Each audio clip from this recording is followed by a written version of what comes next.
সাম্প্রদায়িকতার ধোঁয়া তুলে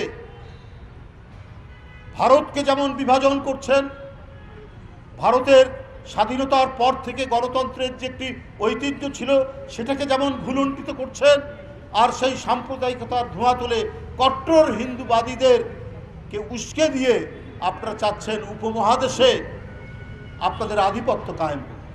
আপনাদের এই বিদ্বেষপূর্ণ মনোভাব, আপনাদের এই হিংসাশ্রয়ী মনোভাব, আপনাদের এই ধরনের অপরকে ঘৃণা করার মনোভাবের কারণে আজকে নেপাল আপনাদের সাথে নেই, আজকে ভুটান আপনাদের সাথে আর নেই, আজকে শ্রীলঙ্কা আপনাদের সাথে নেই, আজকে মালদ্বীপ আপনাদের সাথে নেই, পাকিস্তান তো নেই প্রথম থেকে, বাংলাদেশ আপনাদের সাথে নেই।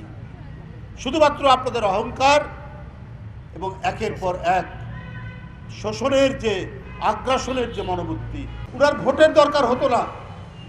শেখ হাসিনার অধীনে যে ভোটগুলো হয়েছে সেই ভোটগুলো হয়েছে ভোটারবিহীন, যে ভোটের এক একটা নাম আছে, ভোটার শূন্য ভোট, নৈশকালীন ভোট, মিডনাইট ভোট।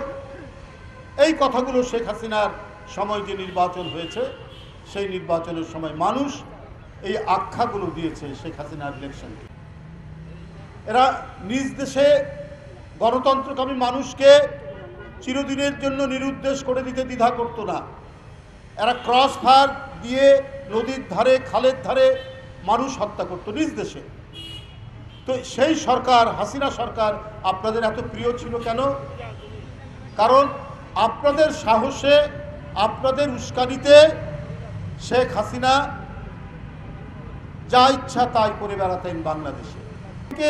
যে সরকার ধিকৃত সেই সরকারকে আপনারা সমর্থন দেন, এবং যেদিন শেখ হাসিনার পতন হয়েছে সেই দিন থেকে ক্রমাগতভাবে রিপাবলিক বাংলা, ক্যালকাটা নিউজ,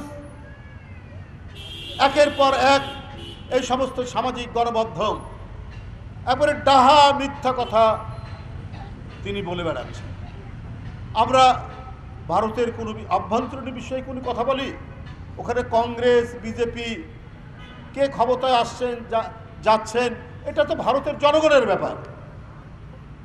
ভারতের জনগণের যদি অধিকার থাকে তাদের কেন্দ্রে এবং প্রদেশে কারা ক্ষমতায় যাবেন সেই অধিকার যদি তারা থাকে, আর বাংলাদেশের মানুষের, বাংলাদেশের নাগরিকের ওই অধিকার থাকবে না, অধিকার থাকবে ভারতের এই অপপ্রচারকারীদের। আমাদের বক্তব্য হচ্ছে সেইটা বলছি যে আপনারা উঠে পড়ে লেগেছেন বাংলাদেশের বিরুদ্ধে অপপ্রচার করতে, অপতথ্য দিতে। আমরা আগেও বলেছি 5ই আগস্টের আগে যে সরকার ছিল এটি ছিল একটি ঘৃণিত সরকার। এরা ক্ষমতায় থাকার জন্য নিজ দেশের সন্তানদেরকে হত্যা করতে দ্বিধা করতো না।